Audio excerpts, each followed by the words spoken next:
अस्सलाम वालेकुम, welcome to my channel. कैसे हैं आप सब? आई होप सब खैरियत से होंगे। आज का व्लॉग है किचन क्लीनिंग मोटिवेशन पे।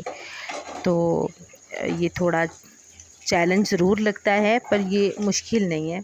किचन को साफ़ करना बहुत ज़रूरी है। किचन जो है वो हमारे घर का एक ख़ास हिस्सा होता है, जहाँ पे खाना बनना होता है, जहाँ पर हमारी खुराक पड़ी होती है। और वो साफ़ सुथरा जब किचन होगा तो वो बैक्टीरिया से पाक रहेगा। तो ये है कि किचन को साफ़ करना बहुत ज़रूरी है। तो कभी कभी थोड़ा लगता है कि ये चैलेंज है, थोड़ा मुश्किल है, पर ये मुश्किल नहीं है, ये नामुमकिन नहीं है। ये इसको हमें आहिस्ता आहिस्ता कवर करना पड़ेगा, और जब हम इसको कवर करेंगे तो वो इंशाल्लाह नीट एंड क्लीन हो जाएगा। तो इसी तरह से ये था कि थोड़े से ये जो डिब्बे थे इनको चेंज भी किया था। तो अब जब मैंने इसको यूज़ करना था तो पहले मैंने इसको वॉश कर लिया।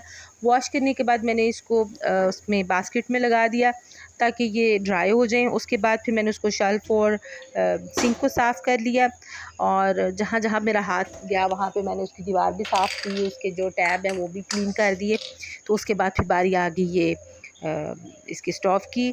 स्टोव में ये था कि इसको भी क्लीन करना बहुत ज़रूरी है। अगर ये गंदा हो तो फिर सारा किचन ही गंदा लग रहा होता है, तो इसको तो ज़रूर मस्ट करना होता है ना, हफ़्ते में एक बार तो ज़रूर करना पड़ता है। अभी मैं इस पे फॉइल पेपर नहीं लगाऊंगी, पर मैं इस पे फॉइल पेपर भी लगा लेती हूँ अक्सर। तो फॉइल पेपर लगाने का ये फ़ायदा होता है कि उसको ऐसे रोज़ साफ़ नहीं करना पड़ता, जैसे बहुत डीप क्लीनिंग करना पड़ता है ना। तो वो यही है कि उसका जो है ना वो चेंज कर लेते हैं फॉइल पेपर।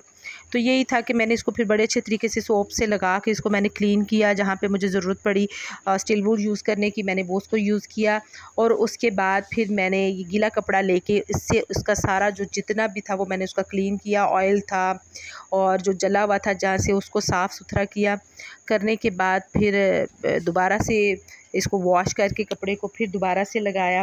फिर इसके जो बटन थे ऊपर से वो निकाल के उसको अलहदा किया, क्योंकि वहाँ से भी उसको साफ़ करना था। क्योंकि जब हंडिया पकती है, खाना बनता है, तो ऑयल जो है ना वो जगह जगह पर गिरा होता है, और जब वो ऑयल जम जाता है ना तो उससे फिर बहुत ज़्यादा गंदगी फैलती भी है, और ये है कि वो गंदा गंदा सा लगता है। फिर वो बटन निकाल के फिर मैंने उनको भी साफ़ किया।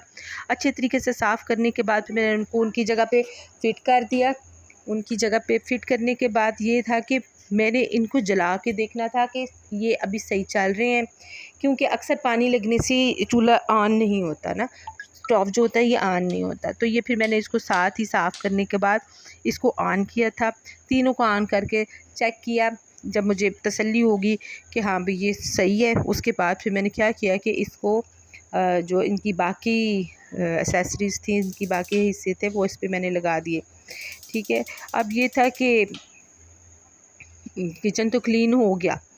तो फिर इसके बाद ये जो इसके चूल्हे के ऊपर जो हंडिया लगने के स्टैंड होते हैं, वो मैंने इनके स्टैंड जो इसके ऊपर सेट कर दिया। देखिए ये भी थोड़ा सा ना तंग कर रहा था, इसमें से ऑरेंज कलर की भी निकल रही थी आग ना।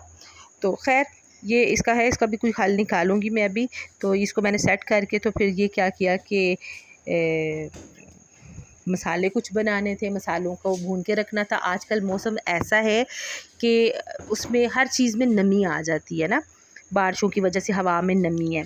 तो ये है कि वो मसालों को भून के जब हम डिब्बों में डाल लेते हैं तो वो ये होता है कि एक तो उसको कीड़ा नहीं लगता, दूसरा वो और नमी वाले नहीं होते मसाले, और दूसरा उसमें खुशबू इतनी अच्छी हो जाती है कि खाने में उसकी खुशबू डबल हो जाती है। और मसालों की खुशबू जब खाने में आती है ना तो उसका मतलब बहुत अच्छा लगता है ना, खाने में अच्छी खुशबू होनी चाहिए। तो फिर सबसे पहले मैंने वो ब्लैक पेपर थी उसको भून लिया। उसके बाद फिर मैंने ये जो सफ़ेद ज़ीरा था उसको भी भून लिया। फिर उसके बाद मेरे पास था ये धनिया, खुशक धनिया, फिर इसको भी मैंने भून के तो फिर मैंने इसको ट्रे में लगा दिया।